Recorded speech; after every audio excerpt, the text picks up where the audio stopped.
What's up, guys? Welcome back. I'm Mac from MacTheMovieGuy.com. And yeah, I guess you figured out we're going to talk about The Sixth Sense today.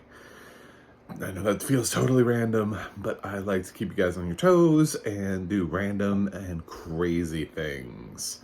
For those of you who do not know what's up with my channel, I'm a blind film critic, because that is a thing. We can do everything, guys, except fly planes right now. And I said, right now. I know I'm being optimistic.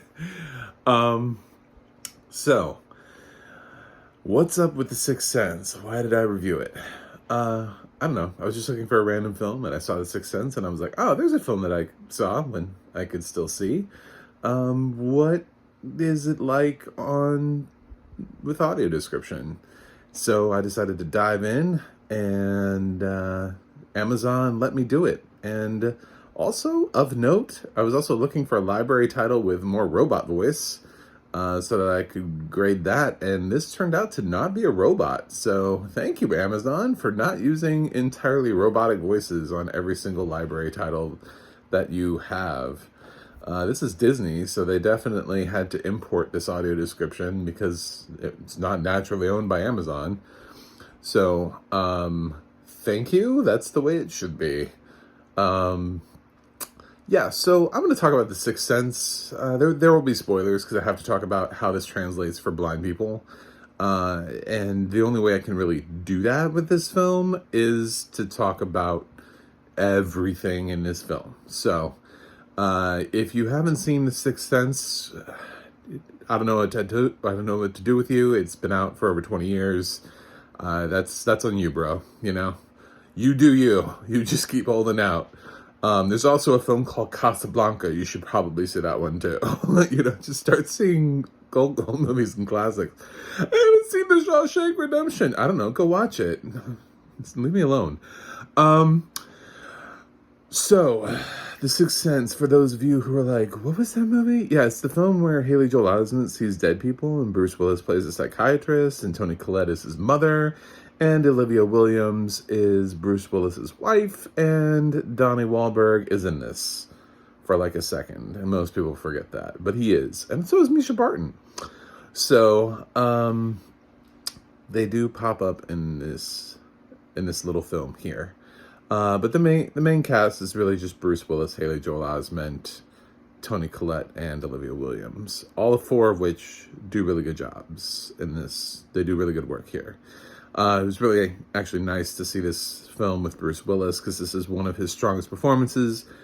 This is his Icarus, the closest that he has probably flown to getting an Oscar, at least an Oscar nomination. So, yeah, and it was nice to see this subdued performance from him where he didn't feel the need to punch anything, and all he had to do was just sort of be nice to a little boy. So, what's up with the audio description? Is this watchable? First of all, let me tell you, I thought the audio description was solid. This is solid audio description. But The Sixth Sense inherently is a film in which we're going to have problems.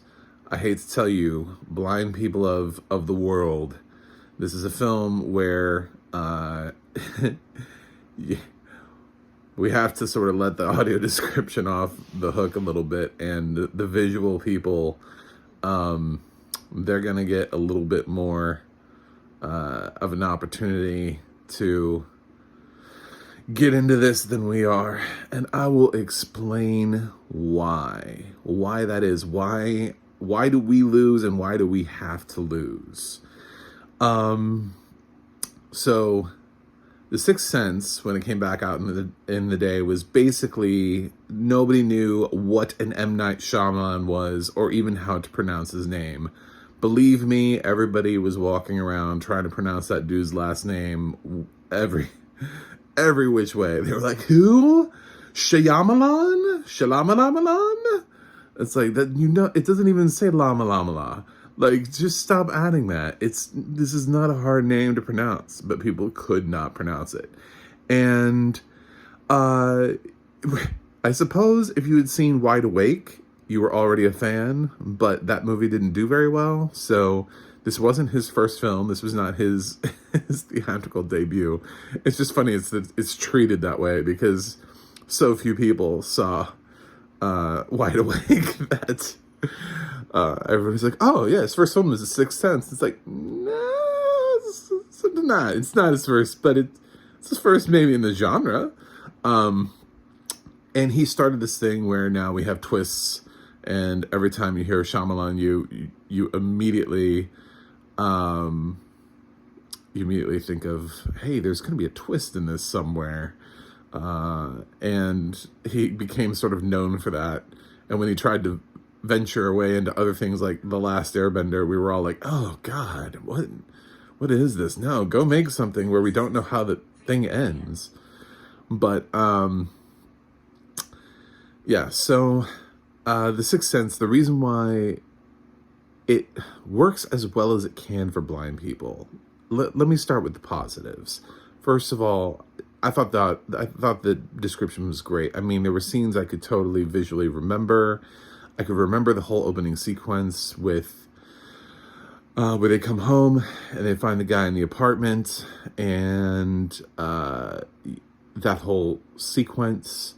And I remembered stuff like the breath coming from Haley's mouth, from Cole's mouth in the film, when he's talking about how the air drops when there's a ghost around, and there's like a scene where he gets the and like you can get that breath out. It really described well. It did a good job of leaving, because you don't see any ghosts for a while in this film. You're left to wondering for yourself if Cole is losing his mind, or will we ever see the ghosts? Like, how is M. Night Shyamalan shooting this film, you know? Because you see random things happening. You know, he freaks out about a crawl space, to the point where, like, they think he needs, like, she actually takes him to the doctor afterwards. And just a bunch of different things. I remembered the kid who was like, and I knew exactly what was going to happen too, with the kid who was like, let me show you where my dad keeps his guns. And I was like, yep, I remember that kid. I remembered Misha Barton, and I remembered that whole scene, and how that ended up transpiring, and being able to follow that. And I could replay the images. Like, the audio description was helping me trigger all of these things that I used to see. So for anybody who could see back in the day, when The Sixth Sense first came out, and now is looking at revisiting it, the audio description does a pretty good job of jogging your memory of all of these different scenes. You know, the traffic sequence where he tells his mom that somebody died up ahead, and just the description of Toni Collette's reaction in that moment. It really hinges a lot on her face and her facial reactions, and I thought that was beautiful how that was done. But there's a reason why we lose here, and it doesn't really matter nowadays, because I think everybody knows the twist to The Sixth Sense, and if you're watching this video, you're gonna know the twist to The Sixth Sense, because that's how I have to explain it. But for anybody out there who is trying to watch Sixth Sense for the first time and doesn't know the twist, leave now, jump ship, because I'm going to talk heavy spoilers in a second. So, Cole's whole seeing dead people thing, maybe that's enough for somebody to pick up on the clues. But this has always been a film where people go back and they go, hey, I saw that happening from the beginning. Or they, on a rewatch, they're able to pick up all of the little subtle things to try to figure out how well Shyamalan telegraphs the ending. And I remember doing that. Like, I know I've seen this film. I label this video a second look because I've seen this film more than once.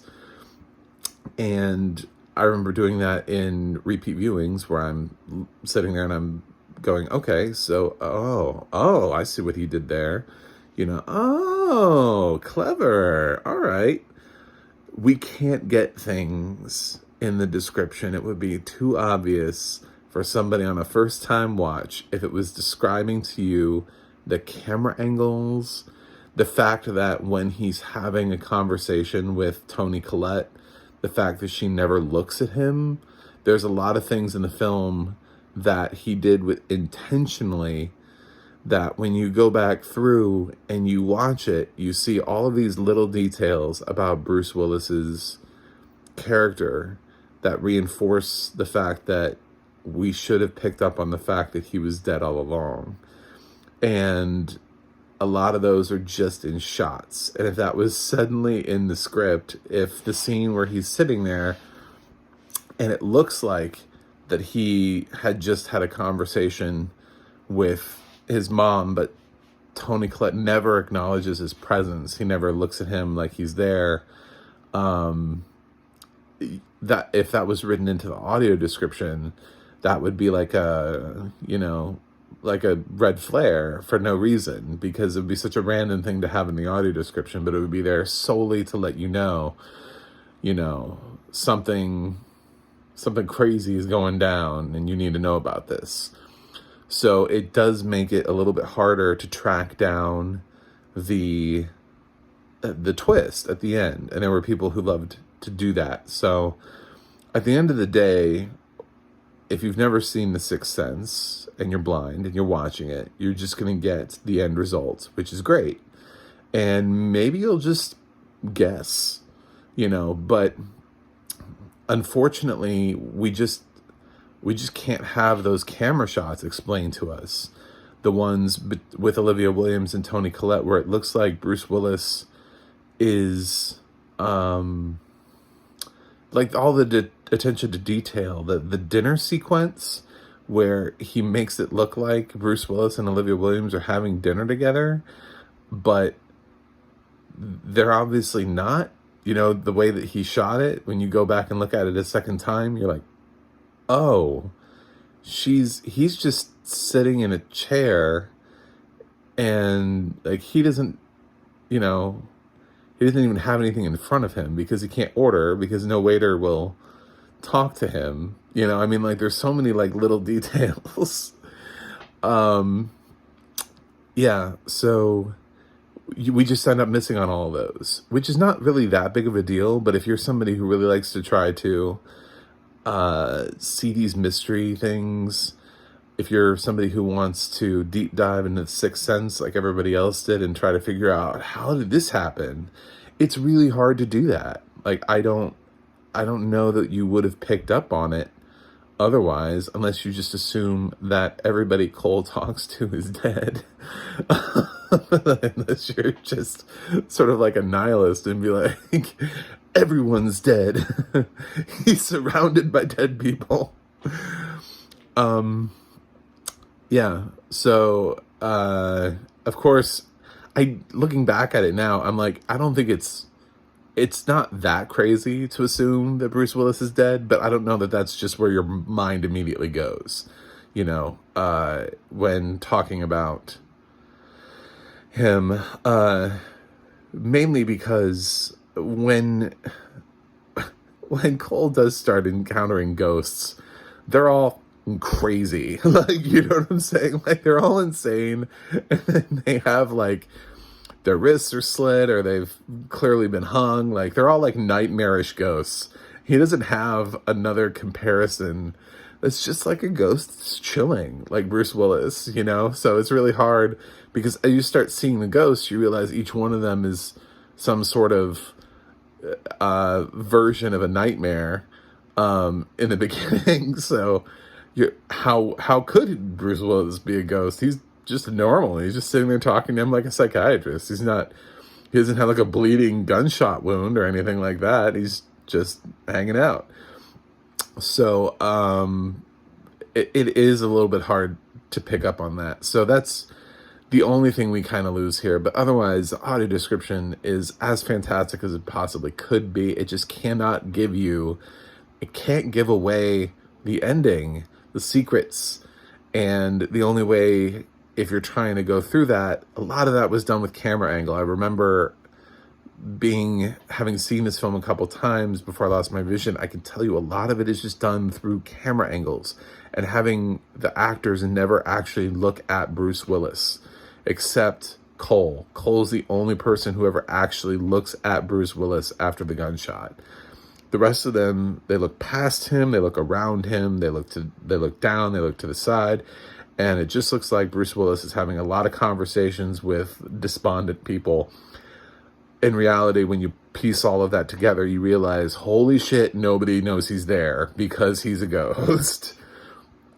And if that was all included in the audio description, it would ruin the movie for you because you would know the ending if this was your first time through. So it's a very interesting film to go back and analyze now. It's a fantastic film. I love The Sixth Sense. I hope everybody watches it. It's just you can't have that same level of being able to sit down and analyze a film, unfortunately, like the visual people do when they sit down and they look at the direction of where the actors are looking and how they're looking past him, around him, and all of that stuff. So we do lose that effect, and there's no way to replace it because it would telegraph the ending. So those are my thoughts on The Sixth Sense in the audio description. I guess my thoughts on The Sixth Sense as a movie, in case you didn't know, I think it's brilliant. I still do. I'm not going to be one of those people who looks back on it and goes, really wasn't that good. Like, yeah, it was good. I remember when it came out. I remember when it stayed at the box office and it was like making the same amount of money every week. I remember all of that. So it was because everybody felt like they had to go to the theaters to see The Sixth Sense, and nobody wanted the ending spoiled for them back then. And it was one of those things where you had to go see it for yourself before your friends ruined it for you. And this was before social media. This was before you just like loaded Facebook and then like one of your friends is like, "Oh my God, he's dead the whole movie," and you're like, yeah. Anyway, so yeah, it's a great film, still a great film. Everybody should watch it. It's one I believe that should stay. I don't know if it's in the National Film Registry, but I feel like it should be. I think it's representational of Shyamalan's work, why he exists as a director, why he's as big as he is today.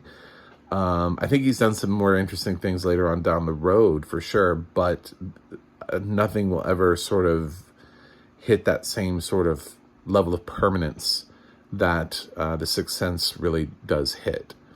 So, so I will give this film a grade, and it will obviously be an A. I'm giving The Sixth Sense an A. Would have given it an A every single other time I've ever watched this film. The film just works for me. So that's how I feel about The Sixth Sense, and that's how I feel about the audio description. It's as excellent as it possibly can be, and thank you so much to whoever took the time to really get into this narration and really craft it, and maintain that the quality of the film.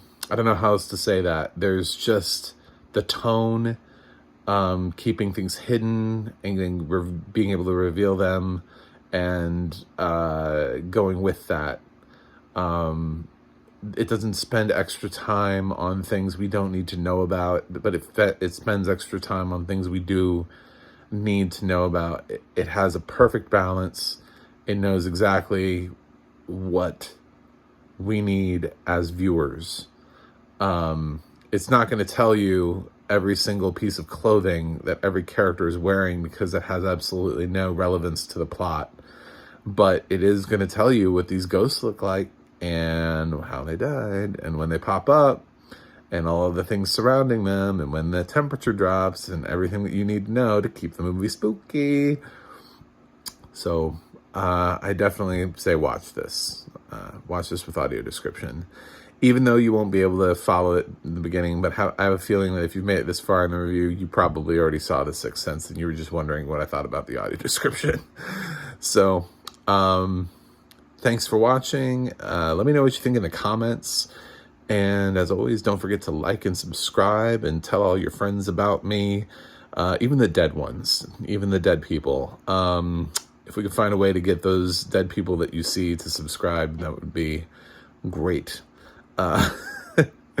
So you can visit macthemovieguy.com for more from me. And as always, if you're looking for something to watch, don't forget to check out the audio description project, and it will give you a better idea of what movies are available with audio description. Until next time, remember, if the temperature drops, it's a ghost.